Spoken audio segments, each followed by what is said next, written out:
Firipa mayumda leite Nambolgi farmhouse to the lay Tamnagi mitmangdagi matam khara thaiduna lotlaga Mabu khazikdang oirabuso ningsingbibagi mami tabra yengsagi khanduna Changyeng ama pangthoklibani Sangyeng adu maithire khalladuna masana surrender tawba horaklabani Adubu mikupsida magi changyeng ado mapung phare maithiba chinghalluba yadre khalakle Mapung phana nongma ama tamnabu uba phangaktabada masa ado haidokpa phongdokpagi ngamkhai landuna langtaknabana tangdu leitadaba phangda leli Asi yauna tamnabu pamjaruriba sida khazakta phawba handuna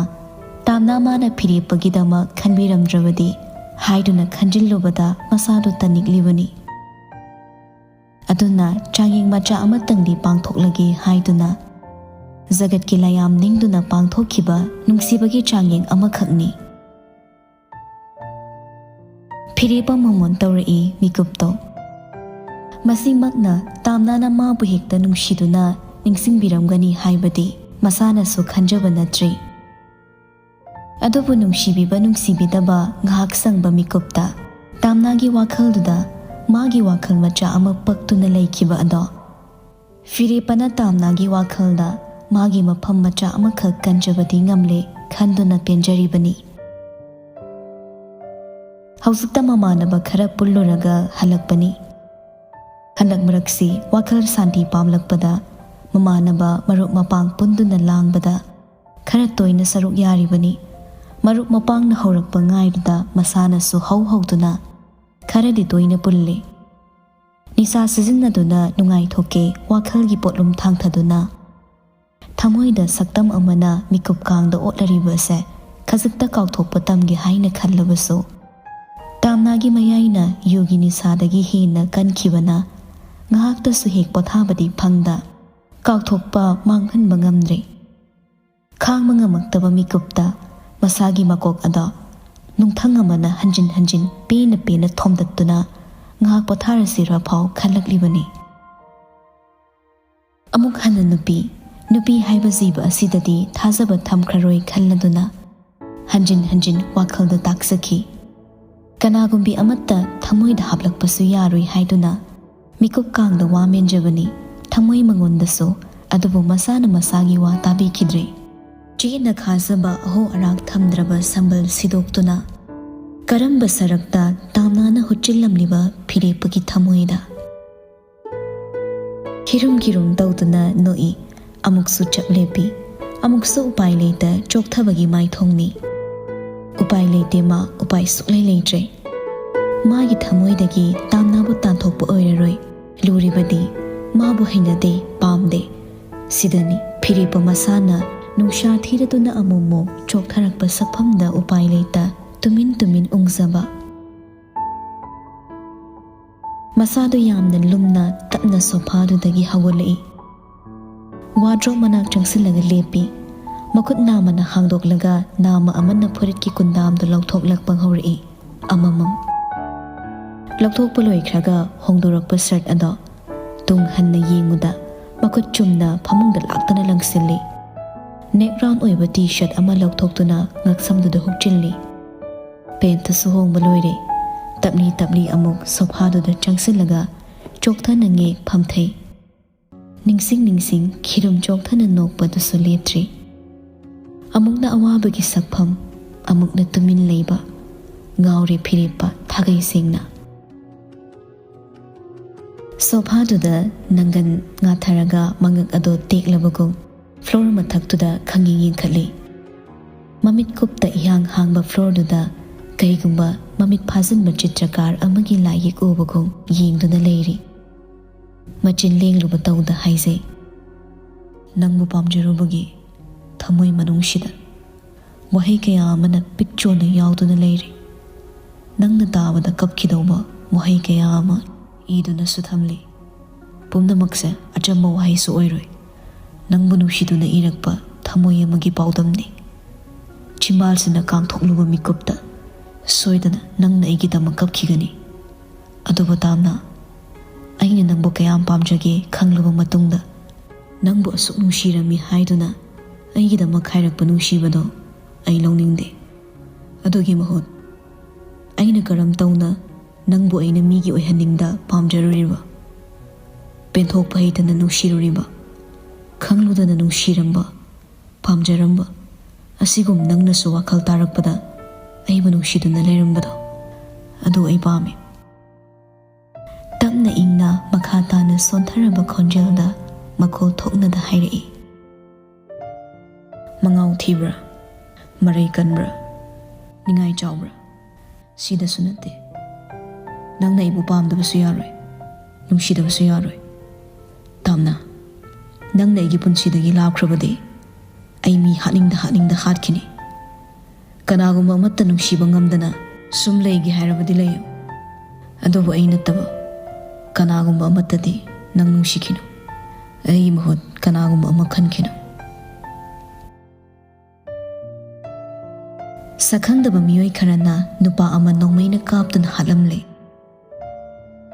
ꯍꯥꯏꯕꯒꯤ ꯄꯥꯎꯅ ꯃꯅꯤꯄꯨꯔꯒꯤ news headline ꯑꯣꯏꯔꯤ ꯅꯨꯄꯥꯗꯨꯒꯤ ꯂꯣꯏꯅꯕꯤꯅ ꯊꯃꯣꯏ ꯁꯣꯛꯅ ꯇꯦꯡꯊꯥꯗꯨꯅ ꯄꯥꯎꯗꯝꯖꯔꯤ ꯑꯩꯒꯤ ꯅꯨꯄꯥꯗꯣ private bank ꯑꯃꯗ ꯊꯕꯛ ꯇꯧꯗꯨꯅ ꯑꯩꯅ ꯐꯤꯁꯥ ꯂꯣꯟꯁꯥ ꯇꯧꯖꯔꯒ ꯏꯆꯥ ꯑꯄꯤꯛꯄ ꯑꯅꯤꯁꯦ ꯃꯍꯩ ꯃꯁꯤꯡ ꯇꯝꯍꯟꯖꯕꯅꯤ ꯍꯧꯖꯤꯛꯇꯤ ꯏꯆꯥ ꯑꯅꯤꯁꯦ ꯑꯩꯅ ꯏꯇꯣꯝꯇ ꯀꯃꯥꯏꯅ ꯁꯦꯝꯕ ꯉꯝꯗꯣꯏꯅꯣ ꯑꯩꯒꯤ ꯏꯄꯨꯔꯣꯏꯕꯒꯤ ꯃꯔꯥꯜꯁꯤꯕꯨ ꯀꯩꯅꯣ ꯈꯨꯠꯂꯥꯏ ꯄꯥꯏꯔꯦ ꯍꯥꯏꯗꯨꯅ ꯃꯤ ꯑꯃꯒꯤ ꯊꯋꯥꯏꯕꯨ ꯍꯦꯛꯇ ꯀꯩꯁꯨ ꯂꯩꯇꯅ ꯃꯥꯡꯍꯟꯕ ꯌꯥꯕ꯭ꯔꯣ ꯃꯤꯁꯛꯇꯨꯅ ꯃꯥꯡꯈꯤꯕꯗ ꯃꯉꯣꯟꯗ ꯇꯥꯡꯖꯗꯨꯅ ꯊꯋꯥꯏ ꯀꯌꯥ ꯑꯃ ꯍꯤꯡꯂꯤ ꯍꯥꯏꯕꯁꯦ ꯈꯪꯕꯤꯗ꯭ꯔꯤꯕ ꯀꯔꯤꯒꯤꯅꯣ ꯃꯥꯕꯨ ꯍꯥꯠꯀꯦ ꯍꯥꯏꯔꯕꯗꯤ ꯃꯉꯣꯟꯗ ꯇꯥꯡꯖꯗꯨꯅ ꯍꯤꯡꯂꯤꯕ ꯃꯥꯒꯤ ꯏꯃꯨꯡ ꯃꯅꯨꯡꯁꯨ ꯍꯥꯠꯇꯣꯛꯄꯤꯔꯝꯃꯣ ꯑꯩꯒꯤ ꯏꯆꯥ ꯈꯨꯗꯤꯡꯃꯛꯁꯨ ꯀꯩꯒꯤ ꯈꯥꯛꯇꯨꯅ ꯊꯝꯕꯤꯔꯝꯂꯤꯕꯅꯣ ꯀꯩ ꯃꯔꯝꯒꯤ ꯃꯥꯕꯨ ꯍꯥꯠꯇꯣꯛꯄꯤꯔꯤꯕꯅꯣ ꯃꯥꯕꯨ ꯍꯥꯠꯇꯣꯛꯄꯒꯤ ꯃꯔꯝꯁꯦ ꯑꯩꯈꯣꯏꯕꯨꯁꯨ ꯈꯪꯍꯟꯕꯤ ꯏꯄꯨꯔꯣꯏꯕꯅ ꯂꯥꯜꯂꯝꯕ ꯃꯔꯥꯜꯗꯣ ꯑꯩꯁꯨ ꯈꯪꯖꯒꯦ ꯂꯩꯀꯥꯏꯒꯤ GACꯒꯤ ꯂꯨꯆꯤꯡꯕ ꯅꯨꯄꯥꯗꯨꯅ ꯋꯥꯐꯝ ꯈꯔꯁꯨ ꯊꯝꯃꯛꯂꯤ ꯍꯥꯏꯔꯤꯕ ꯃꯅꯤꯁꯪ ꯀꯧꯕ ꯅꯨꯄꯥ ꯃꯆꯥ ꯑꯁꯤ ꯂꯩꯀꯥꯏꯗ ꯌꯥꯝꯅ ꯐꯕ ꯃꯤꯁꯛ ꯑꯃ ꯑꯣꯏꯕꯅꯤ ꯂꯥꯏꯔꯤꯛ ꯂꯥꯏꯁꯨ ꯅꯤꯡꯊꯤꯅ ꯍꯩꯕ ꯑꯉꯥꯡꯅꯤ ꯁꯨꯖꯔꯒ ꯅꯣꯝꯖꯔꯒ ꯏꯃꯨꯡ ꯄꯨꯖꯕꯅꯤ ꯑꯁꯨꯛ ꯐꯕ ꯃꯤꯑꯣꯏ ꯑꯃꯕꯨ ꯁꯨꯃꯥꯏꯅ ꯑꯍꯤꯡ ꯑꯃꯗ ꯐꯥꯗꯨꯅ ꯄꯨꯕꯤꯈ꯭ꯔꯒ ꯍꯥꯠꯇꯣꯛꯂꯒ ꯊꯝꯕꯤꯔꯝꯕ ꯍꯥꯏꯕꯁꯦ ꯑꯩꯈꯣꯏꯅ ꯀꯟꯗꯦꯝ ꯇꯧꯖꯩ ꯑꯗꯨꯅ ꯈꯨꯗꯛꯇꯒꯤ ꯕꯟꯁꯤ ꯀꯧꯖꯕꯅꯤ ꯃꯤꯌꯥꯠꯄꯒꯤ ꯂꯪꯂꯥꯟꯁꯤꯡ ꯄꯨꯊꯣꯛꯄ ꯉꯝꯗ꯭ꯔꯕꯗꯤ ꯑꯩꯈꯣꯏ ꯕꯟꯁꯤ ꯃꯈꯥ ꯇꯥꯅ ꯆꯠꯊꯒꯅꯤ ꯂꯩꯉꯥꯛꯅ ꯊꯥꯖꯕ ꯑꯃ ꯄꯤꯗ꯭ꯔꯤ ꯐꯥꯎꯕ ꯑꯁꯤꯕ ꯍꯛꯆꯥꯡꯁꯨ ꯂꯧꯖꯔꯣꯏ ꯍꯧꯖꯤꯛ ꯐꯥꯎꯕ ꯂꯩꯉꯥꯛꯇꯒꯤ ꯊꯥꯖꯕ ꯄꯤꯕ ꯋꯥꯍꯩ ꯑꯃꯠꯇ ꯍꯥꯏꯔꯛꯈꯤꯕꯁꯨ ꯂꯩꯇ꯭ꯔꯤ ꯁꯅꯥꯌꯥꯏ ꯐꯃꯨꯡꯒꯤ ꯈꯨꯌꯥ ꯋꯥꯏꯔꯞꯅ ꯐꯛꯂꯥꯡꯗ ꯊꯦꯠꯂꯤꯕ ꯇꯤꯚꯤꯗꯨꯗ ꯍꯤꯞꯅ ꯄꯥꯎꯗꯨ ꯌꯦꯡꯂꯝꯕꯅꯤ ꯊꯣꯛꯂꯤꯕ ꯊꯧꯗꯣꯛꯁꯤꯡ ꯑꯁꯤꯁꯨ ꯃꯍꯥꯛꯀꯤ ꯀꯦꯟꯗ꯭ꯔꯅꯤ ꯃꯊꯥ ꯍꯦꯛꯇꯅ ꯁꯥꯔꯤ ꯂꯥꯏꯕꯛ ꯑꯗꯨꯗ ꯃꯈꯨꯠ ꯑꯗꯨꯅ ꯁꯥꯡꯂꯞ ꯉꯥꯛ ꯂꯩꯇ ꯅꯥꯜꯂꯤ ꯄꯥꯎꯗꯨꯁꯨ ꯇꯥꯅꯤꯡꯗ꯭ꯔ ꯃꯥꯜꯂꯦ ꯃꯨꯊꯠꯂꯤ ꯋꯥꯔꯛ ꯄ꯭ꯔꯦꯁꯔ ꯃꯌꯥꯝꯗꯨꯅ ꯃꯔꯝ ꯑꯣꯏꯔꯒ ꯄꯣꯊꯥꯕ ꯁꯪꯗꯕꯒꯤ ꯉꯁꯤꯗꯤ ꯊꯕꯛ ꯈꯔ ꯀꯣꯝꯃꯤ ꯍꯥꯏꯗꯨꯅ ꯄꯣꯊꯥꯖꯒꯦ ꯈꯟꯕꯅꯤ ꯑꯗꯨꯕꯨ ꯉꯁꯤꯅ ꯍꯦꯟꯅ ꯃꯊꯧ ꯆꯤꯟꯕ ꯇꯥꯗꯧꯔꯦ ꯑꯃꯣꯟꯕ ꯃꯣꯟꯁꯤ ꯐꯥꯎꯕ ꯀꯟ ꯂꯥꯎꯕꯅ ꯇꯨꯝꯕꯗ ꯅꯨꯡꯉꯥꯏꯅ ꯇꯨꯝꯕ ꯐꯪꯉꯛꯇꯕ ꯀꯨꯏꯔꯦ ꯉꯥꯛ ꯄꯣꯊꯥꯕ ꯁꯪꯗꯦ ꯃꯥꯒꯤ ꯊꯕꯛ ꯀꯣꯝꯕ ꯀꯧꯕ ꯂꯩꯇꯦ ꯈꯨꯗꯛꯇꯨꯗ ꯏꯔꯥꯡ ꯇꯧꯔꯦ ꯂꯝꯕꯤ ꯊꯤꯡꯂꯦ ꯍꯥꯏꯗꯨꯅ ꯀꯣꯜ ꯃꯅꯝ ꯇꯧꯁꯤꯜꯂꯛꯏ ꯁꯅꯥꯌꯥꯏꯁꯨ ꯀꯣꯜꯗꯣ ꯂꯥꯛꯃꯟꯗꯅ ꯈꯥꯡ ꯂꯥꯛꯄꯉꯝꯗ꯭ꯔꯦ ꯑꯗꯨꯅ ꯈꯨꯗꯛꯇ GACꯒꯤ ꯃꯦꯝꯕꯔ ꯂꯧꯅꯍꯟꯗꯨꯅ ꯉꯥꯛ ꯂꯩꯔꯒ ꯀꯣꯜ ꯃꯁꯥꯃꯛꯅ GACꯒꯤ ꯃꯦꯝꯕꯔ ꯑꯃꯗ ꯇꯧꯁꯤꯜꯂꯤ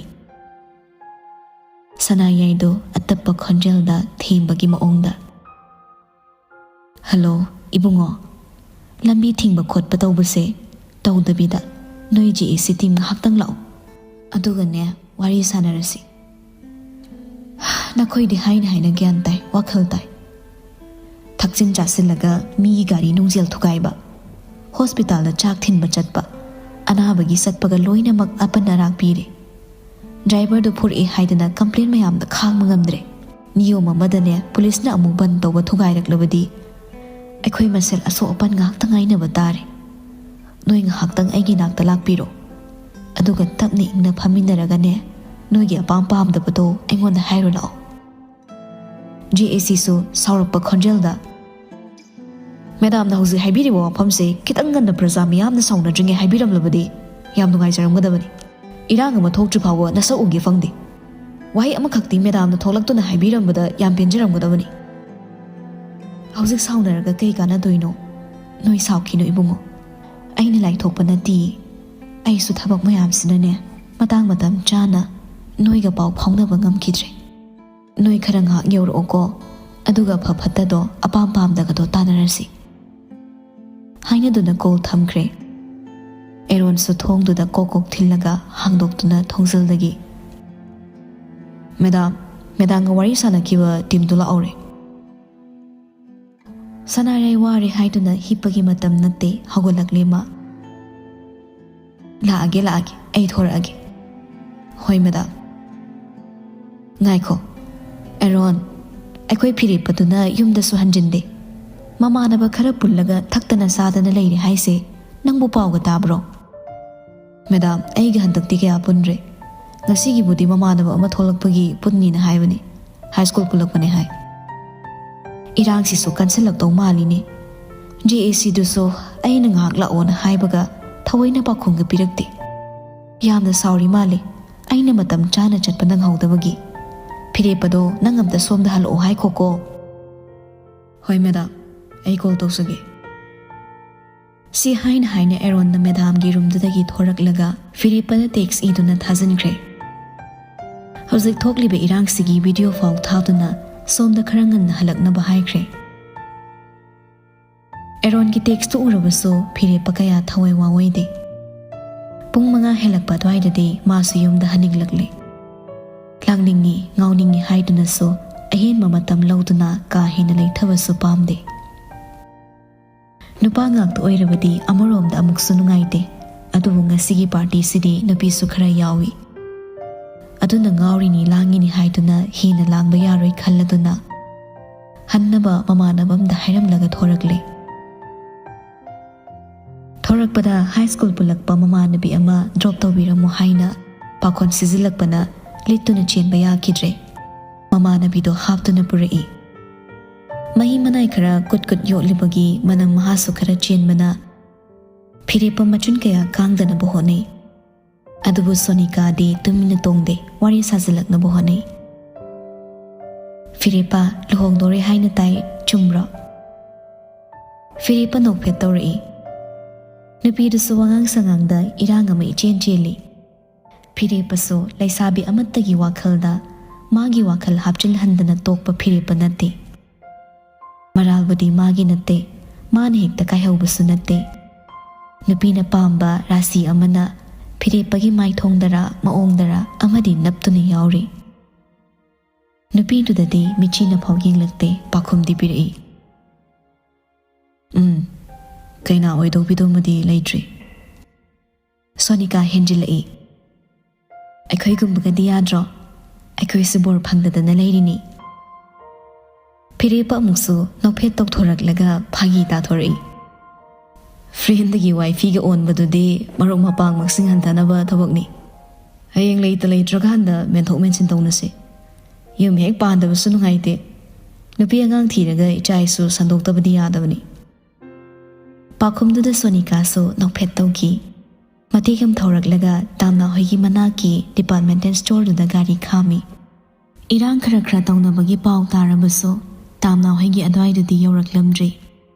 irang hawdobagi nupi nupa kharasu tinba haunaramle mi masing yamdri khara watli haibagi moongda ngainabagi moongni Tamna hoigi leirak mapa lalabadi mapa adwaida second amatang oirabasu paningli departmental store aduda khamle phirepa Sonika da hairi ai kenom toleraki Si haiduna kumthakibado Sonika su kumtharaktuna matung inarai Departmental store adunagi chewing gum ga ising bottle achauba amaga lauduna tholakminabada tamna su tuition halakpada hek oknare Sakhen minupi aduda makutta pairakpa chewing gum ama ani masing thiruda nupidugi kobakta khara haptuna pikibadu su uri ngaksumgaklui aduga nupido kanano haina su khanlui Phirepaga thaina ba pamdraduna udringida prabab changhorigi khanna daha chatli adubu sat uthokri nupaduna tanaduna khambo oina wangangai kaino ai uraga thairaga cheliduna tamna su chaplepaga magi mamangwai nachepwai oina lepakliba Phirepada su yengluraga nupadugi manaktuda nakna lepsilakliba nupiduda amuk si yengduna sawningbai kaibai khumi uhodaba lambida chatliba mayamse sumlo yenga chatgadro konjel surduda phirepa nophet tawraglaga chatongni mayam maraktai ei khandokpadi nang supaklodi luroidana handakti pakna thengadrabanina sakauri hairamlaga gam lairak manung changki tanarudre nophet tawduna hairap yenglamlaga gari manaktuda lakle kakhalakle Sonika so thauba horakanda tamnana lairak machinduda lungboi lotboi suklamna maithongga loinana magi karomda yenghobadasu phirepana side class dagi urure phazaluba tawdana thik nokthori Sonika su tamnagi moong mataw wangang sangangduda jingnaba kharasu leiki aduga amukna phirepa magi top moong maduda khangning hangi kanano hozikidoba phirepa ilai na khumdori imagi mamo ohansirana choose toraba nupini Sonika pa khumdumadi khangwi mana tawriba irangduga phirepagi kaisu khandaba pa khumduga he ikairi phagi oina haikiba wahai oirasu mana de asengbo oina kangthokibana masa matomte ikai jarakpani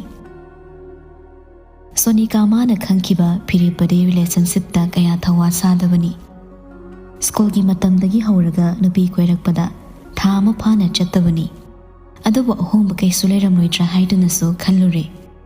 kuina su polondrabanina phirepagi wari kupna thoinasu thagai sengna su khanglude kari thokhrabagi haibana chingbaso nophet tawduna hairi nangi ahangma mention gi khaluisidi ontho ida phirepa handakso nophet tawduna khumai noigumba mini henjinba yadaba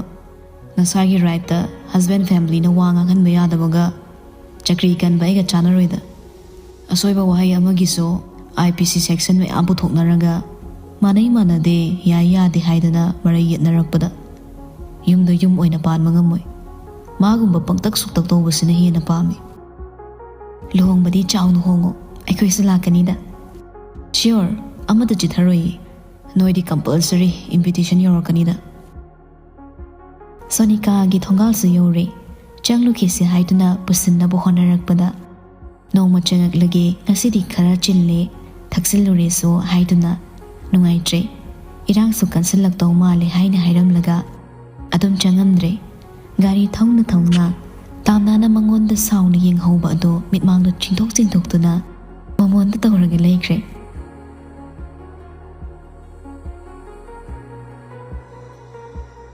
somda tamnagi khoirang bahandri bathroom da makhoma kut hamli natti hoziki nupiduna karamba noba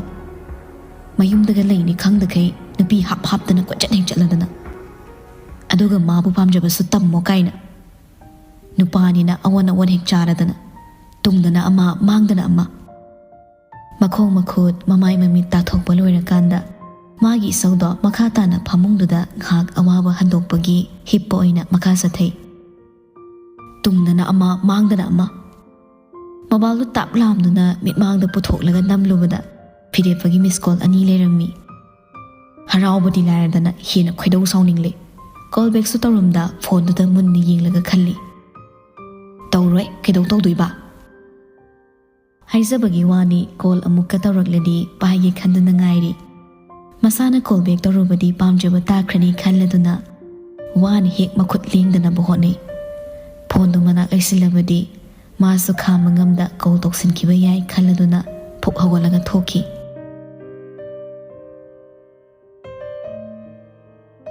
somda phirepaso bathroom dagi thoraklaga mobile check tawri call back tawra ambagi miss call ama phau leiramdabada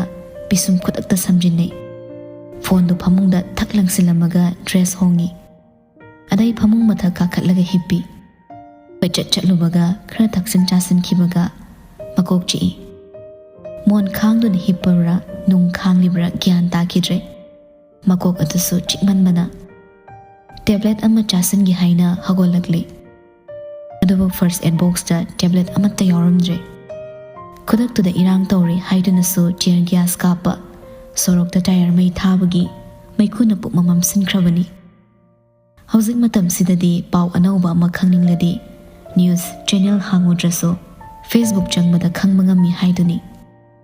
ꯏꯔꯥꯡ ꯌꯥꯝꯅ ꯀꯟꯗꯤ ꯈꯪꯕ ꯉꯝꯈ꯭ꯔꯦ ꯐꯤꯔꯦꯞꯄꯅꯁꯨ ꯃꯇꯣꯝꯇ ꯈꯜꯂꯤ꯫ Family ꯑꯃꯗꯤ ꯅꯨꯄꯤ ꯑꯉꯥꯡꯁꯤꯡꯒꯤ ꯈꯜꯂꯨꯕꯗ ꯅꯨꯡꯗꯤ ꯅꯨꯡꯉꯥꯏꯇꯦ꯫ ꯑꯗꯨꯕꯨ ꯍꯧꯔꯤꯕ ꯏꯍꯧꯁꯤꯗꯤ ꯑꯩꯈꯣꯏ ꯃꯁꯦꯜ ꯁꯣꯛꯅꯕ ꯇꯥꯔꯦ꯫ ꯁꯛꯈꯪꯗꯕꯒꯤ ꯃꯤꯡꯗ ꯇꯧꯅꯤꯡꯕ ꯊꯕꯛ ꯆꯠꯊꯔꯛꯂꯤꯕ ꯃꯈꯣꯏ ꯑꯃꯗꯤ ꯃꯊꯧ ꯃꯁꯛ ꯈꯪꯗꯕ ꯁꯔꯀꯥꯔ ꯑꯣꯐꯤꯁꯔꯁꯤꯡꯁꯤꯅ ꯂꯩꯕꯥꯛꯁꯤ ꯏꯪꯅ ꯆꯤꯛꯅ ꯄꯥꯟꯕ ꯉꯝꯍꯟꯗ꯭ꯔꯕꯅꯤ꯫ ꯍꯥꯏꯕꯒ ꯇꯧꯕꯒ ꯑꯦꯝꯕꯨꯂꯦꯟꯁ ꯈꯣꯡꯕꯒꯤ ꯃꯈꯣꯜ ꯄꯤꯛꯅ ꯇꯥꯔꯛꯏ꯫ ꯃꯗꯨ ꯃꯥꯒꯤ ꯀꯥ ꯃꯅꯨꯡꯗ ꯄꯤꯛꯅ ꯇꯥꯕꯒꯤ ꯋꯥꯅꯤ, ꯌꯥꯝꯅꯗꯤ ꯍꯧꯈ꯭ꯔ ꯄꯣꯠꯅꯤ꯫ ꯑꯃꯨꯛꯁꯨ ꯑꯁꯣꯛ ꯑꯄꯟ ꯌꯥꯎꯔꯝꯂꯅꯤ ꯈꯜꯂꯗꯨꯅ ꯅꯨꯡꯁꯥ ꯊꯤꯕ ꯄꯣꯛꯏ꯫ ꯇꯥꯔꯝꯕ ꯃꯈꯣꯜꯁꯤꯡꯗꯣ ꯈꯔ ꯅꯦꯝꯊꯔꯛꯄ ꯉꯥꯛ ꯉꯥꯏꯔꯤ꯫ ꯑꯗꯩ ꯐꯥꯔꯃꯥꯁꯤ ꯆꯠꯂꯨꯅꯕ ꯊꯣꯔꯛꯂꯤ꯫ ꯃꯥꯅ ꯒꯥꯔꯤ ꯊꯧꯗꯣꯛꯈꯤꯕꯗꯣ ꯁꯦꯀ꯭ꯌꯨꯔꯤꯇꯤ ꯅꯠꯇꯅ ꯀꯅꯥꯝꯇ ꯎꯍꯧꯔꯝꯗꯦ꯫ ꯑꯗꯨꯅ ꯏꯔꯥꯡ ꯀꯜꯂꯤ ꯆꯠꯈꯤꯅꯨꯒ ꯈꯥꯝꯅꯕ ꯀꯅꯥꯃꯇ ꯊꯣꯛꯂꯛꯇ꯭ꯔꯦ꯫ ꯁꯣꯔꯣꯛꯇ ꯊꯧꯗꯣꯛꯄ ꯍꯧꯔꯛꯄꯒ ꯏꯔꯥꯡ ꯃꯔꯛꯁꯤꯗ ꯆꯠꯂꯗꯤ ꯐꯔꯛ ꯇꯥꯔꯅꯤ ꯈꯟꯕꯅ ꯂꯩꯔꯛ ꯃꯅꯨꯡꯗ ꯑꯣꯏꯅ ꯐꯥꯎꯗꯨꯅ ꯊꯧꯔꯛꯄꯗ ꯇꯥꯝꯅꯥꯍꯣꯏꯒꯤ ꯂꯩꯔꯛꯇꯨꯗ ꯇꯥꯔꯤ꯫ ꯊꯣꯡꯒꯥꯜ ꯃꯄꯥꯗ ꯒꯥꯔꯤ ꯈꯥꯝꯃꯒ ꯀꯣꯜ ꯑꯣꯏꯅ ꯇꯧꯁꯤꯜꯂꯤ꯫ ꯇꯥꯝꯅꯥꯅ ꯐꯣꯟ ꯍꯦꯛ ꯄꯥꯏꯔꯛꯄꯒ "ꯅꯪꯒꯤ ꯀꯣꯛ ꯆꯤꯛꯄꯗ ꯆꯥꯅꯕ ꯇꯦꯕ꯭ꯂꯦꯠꯀ ꯂꯩꯖꯕ꯭ꯔꯣ?" "ꯀꯩꯗꯧꯒꯦ ꯍꯥꯏꯅꯣ?" "ꯇꯦꯕ꯭ꯂꯦꯠꯁꯦ ꯀꯩꯗꯧꯅꯒꯦ?" "ꯐꯥꯔꯃꯥꯁꯤꯗ ꯌꯥꯝ ꯂꯩꯕꯅꯤ." "ꯑꯗꯨꯕꯨꯗꯤ ꯈꯪꯉꯤ, ꯑꯗꯨꯗ ꯏꯔꯥꯡ ꯇꯧꯕꯁꯤꯗ ꯃꯦꯟ ꯔꯣꯗ ꯐꯥꯎꯔ ꯆꯠꯄ ꯀꯤꯔꯕ." "ꯅꯨꯄꯤ 70-80 ꯂꯩꯔꯤꯗꯨꯗ ꯍꯥꯏꯌꯨ ꯌꯥꯗ꯭ꯔꯣ?" 70-80 ꯂꯣꯏ ꯂꯥꯞꯅꯈ꯭ꯔꯦ, ꯍꯦꯜꯞꯂꯦꯁ ꯑꯣꯏꯔꯦ꯫ ꯑꯗꯨꯅ ꯑꯅꯛꯄ ꯅꯉꯣꯟꯗ ꯍꯦꯛꯇ ꯇꯥꯔꯛꯏ꯫ ꯑꯩ ꯀꯣꯛ ꯌꯥꯝ ꯆꯤꯛꯏ, ꯂꯩꯔꯗꯤ ꯑꯝꯇ ꯆꯥꯖꯒꯦ, ꯄꯨꯊꯣꯛꯄꯤꯔꯛꯑꯣ꯫ ꯏꯁꯤꯡꯒ ꯀꯣꯟꯅꯔꯒ ꯑꯩ ꯊꯣꯡꯒꯥꯜꯗ ꯂꯩ." ꯇꯥꯝꯅꯥ ꯀꯣꯜꯗꯨ ꯄꯠ ꯀꯛꯊꯠꯈꯤ꯫ ꯐꯤꯔꯦꯞꯄꯁꯨ ꯇꯥꯝꯅꯥꯒꯤ ꯃꯑꯣꯡꯗꯨꯗ ꯑꯃꯨꯛꯁꯨ ꯄꯨꯊꯣꯔꯛꯀꯗꯧꯕ ꯃꯥꯜꯂꯛꯇ꯭ꯔꯦ꯫ ꯃꯇꯝ ꯄꯨꯝꯅꯃꯛꯇ ꯐꯤꯔꯦꯞꯄ ꯃꯉꯣꯟꯗ ꯇꯥꯝꯅꯥꯅ ꯅꯦꯒꯦꯇꯤꯚ ꯔꯦꯁꯄꯣꯟꯁ ꯑꯗꯨꯝ ꯄꯤꯗꯨꯅꯇ ꯂꯥꯛꯄꯅꯤ꯫ ꯐꯥꯒꯤꯕꯨ ꯇꯧꯔꯁꯨ, ꯏꯔꯥꯡꯕꯨ ꯇꯧꯁꯤꯜꯂꯨꯔꯁꯨ, ꯀꯥꯟꯅꯕ ꯊꯕꯛ ꯑꯃ ꯑꯣꯏꯔꯁꯨ ꯐꯤꯔꯦꯞꯄ ꯃꯥꯗꯤ ꯇꯥꯝꯅꯥꯒꯤ ꯁꯥꯎꯅꯤꯡꯕ ꯃꯤꯠꯌꯦꯡ, ꯍꯪꯒꯣꯏꯕ ꯃꯇꯧ, ꯑꯊꯤꯕ ꯃꯤꯆꯩ ꯈꯛꯇꯅꯤ ꯃꯕꯨꯛ ꯊꯟꯅ ꯆꯥꯖꯕ꯫ ꯆꯥꯔꯕꯁꯨ ꯑꯣꯏꯅꯝꯂꯕ꯭ꯔꯥ ꯌꯥꯅꯤꯡꯗꯕ ꯉꯥꯛꯇꯁꯨ ꯇꯧꯗꯨꯅ ꯈꯣꯟꯊꯤ ꯆꯥꯖꯒꯦ ꯇꯠꯅꯅ ꯕꯥꯔꯇꯣꯟꯁꯨ ꯇꯧꯔꯤꯕꯅꯤ꯫ ꯎꯄꯥꯏ ꯂꯩꯇ ꯍꯜꯂꯒꯦ ꯀꯥꯟꯅꯔꯣꯏ ꯈꯜꯂꯗꯨꯅ ꯒꯥꯔꯤ ꯁ꯭ꯇꯥꯔꯠ ꯍꯦꯛ ꯇꯧꯕꯒ ꯇꯥꯝꯅꯥꯅ ꯏꯁꯤꯡ ꯕꯣꯇꯜ ꯑꯃ ꯄꯥꯏꯔꯒ ꯊꯣꯔꯛꯄꯗꯨ ꯎꯔꯛꯂꯦ꯫ ꯃꯤꯠꯌꯦꯡ ꯈꯣꯏꯔꯨꯝ ꯇꯧꯗꯨꯅ ꯆꯤꯝꯕꯥꯜ ꯅꯥꯝꯃ ꯇꯞꯂꯞ ꯆꯤꯡꯂꯞ ꯅꯣꯛꯐꯦꯠꯅꯗꯨꯅ ꯁ꯭ꯇꯥꯔꯠ ꯃꯨꯊꯠꯂꯤ꯫ ꯀꯥꯔꯒꯤ ꯊꯣꯡꯗꯣ ꯍꯥꯡꯂꯒ ꯉꯥꯏꯔꯤ꯫ ꯃꯅꯥꯛ ꯌꯧꯁꯤꯜꯂꯛꯂꯒ ꯐꯤꯔꯦꯞꯄꯅ ꯍꯥꯡꯂꯤꯕ ꯊꯣꯡ ꯃꯅꯥꯛꯇꯨꯗ ꯂꯦꯞꯂꯒ ꯃꯈꯨꯠꯇ ꯂꯥꯟꯁꯤꯜꯂꯛꯏ꯫ ꯕꯣꯇꯜꯗꯨꯒ ꯇꯦꯕ꯭ꯂꯦꯠꯇꯨꯒ ꯄꯤꯔꯛꯏ꯫ ꯐꯤꯔꯦꯞꯄ ꯂꯧꯗꯦ꯫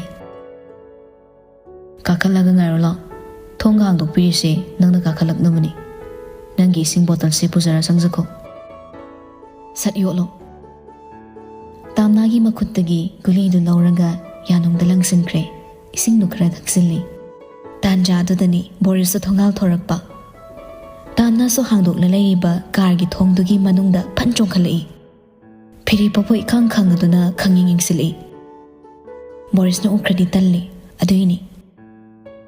ꯐꯤꯔꯦꯞꯄꯁꯨ ꯂꯩꯊꯣꯛꯂꯛꯂꯒ ꯕꯣꯔꯤꯁꯅ ꯊꯣꯔꯛꯄꯗꯣ ꯌꯦꯡꯂꯝꯂꯒ ꯇꯥꯝꯅꯥꯗ ꯂꯩꯁꯤꯜꯂꯛꯏ꯫ "ꯑꯗꯨ ꯑꯣꯏꯔꯒꯅ ꯑꯩꯈꯣꯏꯗ ꯑꯗꯨꯝ ꯆꯠꯂꯁꯤꯔꯥ?" ꯄꯤꯁꯨꯝ ꯑꯅꯤꯗꯣ ꯈꯨꯗꯛꯇ ꯁꯝꯖꯤꯟꯅꯈꯤ ꯅꯨꯄꯤꯗꯣ꯫ ꯐꯥꯒꯤ ꯑꯣꯏꯅ ꯍꯥꯏꯔꯛꯄꯗ ꯑꯁꯦꯡꯕꯁꯨ ꯍꯦꯛꯇ ꯑꯣꯟꯊꯣꯛꯈꯤꯕ ꯐꯤꯔꯦꯞꯄꯅꯤ꯫ ꯐꯥꯒꯤꯅꯤ ꯀꯥꯏꯅ लाइना लौबसु याबा नते पाखुमसु फागी ओइना होय चटलसी सुमाइनगी हेक हाइरुबदा मयुम ताना गाड़ी दो थौकिदो फिरेपनी नौफेट तौरगा अमुक फागी तौबनी सुक्तोपगा सुचिनबगदे थौना याम फख्रे तामनागी मखुत सांगना यादखिबगी दागफम तारिबदा उरदना हाइरब यिंगली अदुबु नुपीदुदी थक थकत बोय साव सावे कै बोय फिरेपगी मिटिंग नायेन उसिनबा ngamlamde फिरेपदी दागफम अदुना अवाबगी नुसार सोर होलिबा मसादुदा अमुकी हेना निंgamदबा फावलगले अदुबु दागफम अदो पंदुना वादी हौदोकलुद्रे बोरिस उद्रब्रा हाइदुना चेपथरा यिंगी ओखिद्रे अदै गाड़ी दे फट कुमथरगले तामनादो फिरेपसु निंgamदबा नुवाइदबगी ममी लोटसिलगलगा लग्नबा करीम कथाइनबगी मोंगदा हंजिलगले इसिंग बोतल दो पिरो हयेंग स्कूल दा थेंगनबदा लौरो हाइरमलगा थोंग थेंजिनफमदा लेपिबा तामनाबु पामम अदुदा मखुतुना थेंगबु सकपोय लामदुना इंथोई Tamnadi usite khanna sarap yengi. Kargi thongdo phirepana sat thingzilaga nanghoraroi matagum thokre. Nupiduna machin kanglakpa nangdanaba yamna thuna thokre mikuptuna tawribado. Ngasaina bottle se pusin kona thawaina ngahellaga sakta nungsikitre igo packet haisini. Magi card so ising yauri neba mingonda thabak hape am pame. Firepa maso rear view mirror dudagi tamnabo yenglaga choktharamdoi. Nokna mayumda halakle. Mayum yori JSC ki kambo police yauna sangoiromda mamado yamna kupthana wari satuna lerammi. Adu hairap yenglamlaga changakle. Kaada hek changakpaga sophada git phamthai. Awaba hando po aina tumthabo hipoi tawduna matam su khara laure. Nga ki matung chak loire haiduna pau pirakpana thoraktuna chakhum changakle. Sanayai su lerammi machabu kausilai. Lao cha tho asi lao. Makut hamdana phamtharagle mama macha su chak samini. Firepana Ima hadak siba nupado yimi natra hauzi unarambado kai hainakre. Lupa lakunda yanakre. Firepana fettawna mi amagi punsi se lupa lakun khak oiraba. Sakhangdaba haiba mingsina phanadi yame micham hatkalaknibase. Maram khangdaba kaya amasunido. Adu mayamdugi compensation na ne sarkarna tum piba oihawi. Sarkar se mayamgi taina pham oiraga leire. Adu dabu tawzagena mayamgi mihut oina chongthui natro. Sanai machagi pakhum piramdana. Ngai ko Firepa. Home Minister na mai masanu pido nangonda piningbagi wa haudore ine. Nong thang pamdi hairabanina adu yengu. Masaksu phazai matiksu sai. Ima toksida. Natti nangna pami haiba nupidumadi upai litre haibani. Nupi angang thidana leibadi yaroi ko. Ima ai tamna nataba nupi amti yeningde. Atopa namdana luhongbiraga yum kairaknaba silakanu ko. Nupidu wa hogani. Ainasu nupidu awaba yeningoi. Imung mahi yam laangkani. Namdana pisalaga nusinarakpa haiduna amanigi warini. Ai se film drama gi hero tu nate. Nupina kaizade ka hairaga handuna su nungsiba ngamloi. Thak manadabase hayeng leiminarakandane apen penda yam lakanida imagi ibungo. Nangidamak phaigak phaina mateng oigadaba imungnadi yam kanarakani ko. Yung kay panbagi matang sidade business ki tapta oisaba ngakta khanbasu haunadeda. Mana thak fana nemkhrabasu aina mabu aigi thakta chinkhatlaga hingminagani. Fana thak manadre hairabasu thak haibasidi miyoibana sembani. Phare nangna yadrabanina ai isamak hayeng chatlaga amuktanga wa haudoklurage. Nangi thamoina penjanaba handaka yadradine imana haibada nang chattaba yaroi ko. Firepa mamabu tapthanaba khami. Ima angangdu yanaba hanamdu honaki. Mana yarakanda imana sumai pakna chasabado ai supami. Chatluraga yaraktradi ima su ikaini. Nangonde reject tawrakpa nupisi mana ahanba oiramni. Reject tawrakasu hanjin takningbasisu mana ahanbani.